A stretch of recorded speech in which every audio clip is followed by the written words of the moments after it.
Aujourd'hui, chers amis, faisons un petit point culture sur nos amis à tous, les zombies. Tout, vous saurez tout sur les zombies, le vrai, le faux, le petit, le gros, celui qui coule, celui qui a des croûtes, celui qui a plus de dents, le ch'tin enfant, armé d'une grosse hache en argent. Tout, vous saurez tout sur les zombies. Ah, ça c'est fait. Le zombie vient d'une vieille tradition vaudou. Les chamans avaient pour habitude de mettre certains habitants dans un état de transe, puis de les enterrer. C'est pas très sympa. Ils les déterraient 24 heures plus tard en leur faisant ingurgiter une potion qui leur faisait perdre toute volonté. Néanmoins, si je vous parle de zombies aujourd'hui, vous aurez davantage une image de ce genre dans votre esprit. Rien à voir avec la pratique vaudou donc.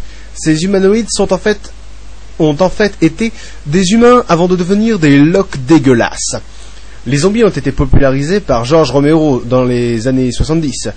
Dans divers films tels que La Nuit des Morts Vivants, Zombies, Le Jour des Morts Vivants, Le Territoire des Morts Vivants, Chronique des Morts Vivants, Le Vestige des Morts Vivants, Les Morts Vivants à Saint-Tropez, Les Morts Vivants font du ski, Chérie, j'ai rétréci les Morts Vivants, Ciel, mon Mort Vivant ou encore Dialogue avec mon mort Vivant.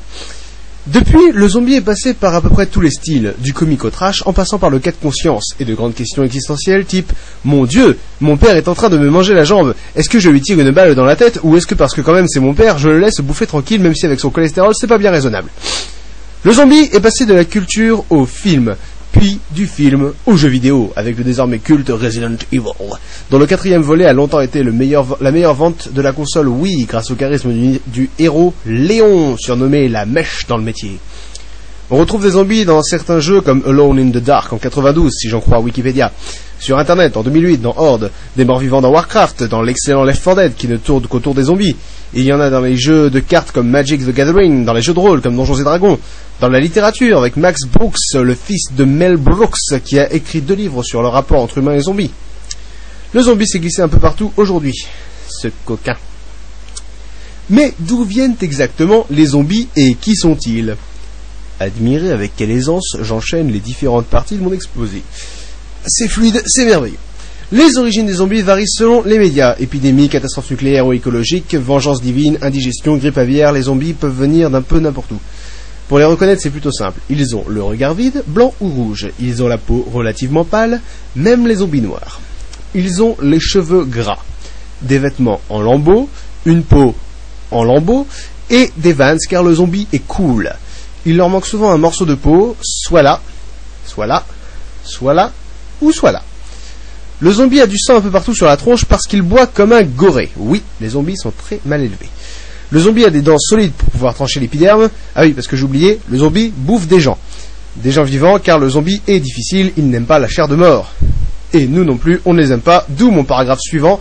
Oh, mais cette organisation dans le développement de la pensée, c'est bon! Comment tuer un zombie? Alors c'est là qu'on s'amuse. Sachez une chose, mes amis, le zombie a des muscles flasques et des os fragiles. Le zombie ne peut pas courir, et il ne peut se défendre que lentement.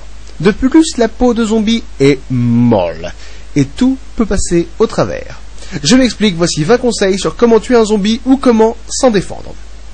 Numéro 1, la bombe à eau. Car le zombie craint l'eau. Visez la tête et vous verrez votre zombie fondre instantanément. Numéro 2, coupez-leur la tête avec un objet tranchant. Un couteau de boucher, une hache, une machette, un cure-dent, une enveloppe ou que sais-je encore. Numéro 3, brûlez le zombie. Le lance-flamme reste un must en la matière, mais si vous n'en avez pas, rabattez-vous sur un jerrycan d'essence et une bonne vieille boîte d'allumettes. Numéro 4, tirez-leur dans la tête. Oui, c'est nul à chier, mais les zombies continueront de fonctionner normalement tant qu'ils auront un cerveau intact. Une tête coupée, et ça ira de vous courir après. Numéro 5, électrocutez votre zombie. Jetez l'audio d'un pont sur une ligne à haute tension. Attention cependant, n'essayez pas de mettre un fer à repasser dans votre baignoire, le zombie sera déjà mort avec l'eau du bain. Numéro 6, roulez-lui dessus. Cette méthode coûte cher en essence et en réparation, mais elle est rentable en termes de quantité de viande morte. Numéro 7, essayez de le décapiter en lui donnant par exemple un high kick dans sa gueule. Attention, je vous rappelle qu'une tête de zombie isolée est consciente. D'où mon conseil, lors d'une soirée entre amis, organisez un petit jeu, le Dead Basketball. Shootez dans la tête du zombie en essayant de faire atterrir ladite tête dans un seau rempli d'eau. Numéro 8, attachez-le quelque part. Les charognards se feront un plaisir de finir le travail à votre place. Numéro 9, enlevez-lui ses testicules. Ça le tuera pas, mais c'est rigolo. Numéro 10, faites-lui manger des légumes. Personne n'a encore jamais essayé, mais mon petit doigt me dit que la réaction devrait être surprenante. Numéro 11. Essayez de mettre des pétards ou de la dynamite ou du C4 ou quelque autre explosif dedans. Une occasion de dire « Oh, la belle rouge !» ou « Oh, la belle verte !» dépendant de l'état de fraîcheur du zombie. Numéro 12. La poudre à gazon. Oui, peut-être assez poussif comme engin, mais ça doit donner des mélanges de couleurs et d'ambiance particulièrement chatoyants. Numéro 13. Certains ont essayé de leur faire écouter du Miley Cyrus. Ne faites pas ça. Jamais. Si ces ondes sont néfastes pour le cerveau humain, elles ne font que rendre les zombies plus agressifs encore, et vous ne voulez pas devenir la proie d'un zombie agressif, croyez-moi. Numéro 14. Faites-lui écouter Horde 1 minuit ou Horde 2 Apocalypse de Link's the Sun. Il se mettra à danser, et vous pourrez alors faire ce que vous voulez de lui, même des trucs cochons. Numéro 15. Oubliez l'ail, le crucifix, le pied dans le cœur, ça c'est pour ces tarlos de vampires. Ici, on est dans le vrai mort-vivant. Celui qui pue la charogne, celui qui cogne. Le mort poilu, le mort cuissu, le mort couillu. Numéro 16. Écrasez-le. Non seulement c'est rigolo, mais en plus ça fait du chewing-gum et du dentifrice si c'est bien fait. Numéro 17. Trépanez-le avec une cuillère à café. Pensez cependant à bien le sangler auparavant, on ne sait jamais. Numéro 18. Si vous êtes seul dans une pièce sans armes avec au moins 2 zombies... Attention, quand je dis armes, je parle de tout ce qui peut vous tomber sous la main.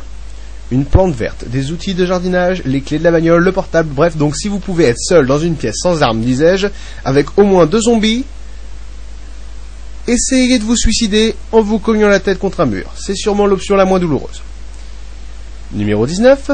Certains pensent encore qu'il est possible de raisonner un zombie. À cela, je dis, il est plus difficile de raisonner un zombie que de faire la distance Paris-New York en volant en battant des fesses. J'espère que l'image vous parle. Tout en ayant une pensée émue à celui qui va essayer. Mais non, à celui qui va essayer de raisonner un zombie, bande de tâches. Numéro 20. Ne faites confiance à personne. Une fois mordu, personne ne veut se suicider pour ne pas devenir un zombie. Si quelqu'un vous dit qu'il est mordu, butez-le de sang-froid et sans hésiter. Et s'il vous dit qu'il n'est pas mordu, butez-le aussi. Vaut mieux pas prendre de risques. En conclusion de ce point culture sur les zombies, je dirais que les zombies sont simplement une forme de réincarnation de la vie, comme une sorte de vie éternelle, mais où on ferait que bouffer les gens qu'on aime, qu'on déteste et qu'on connaît pas. Aussi, je vous quitte sur ce proverbe. Si tu vois un zombie, c'est que t'as trop bu. Si tu vois 2 zombies, c'est que t'es foutu. Si tu vois 10 zombies, c'est peine perdue. Si tu vois 100 zombies, fais gaffe à ton cul. Bonne fin de journée, à tous, à la prochaine. Ciao.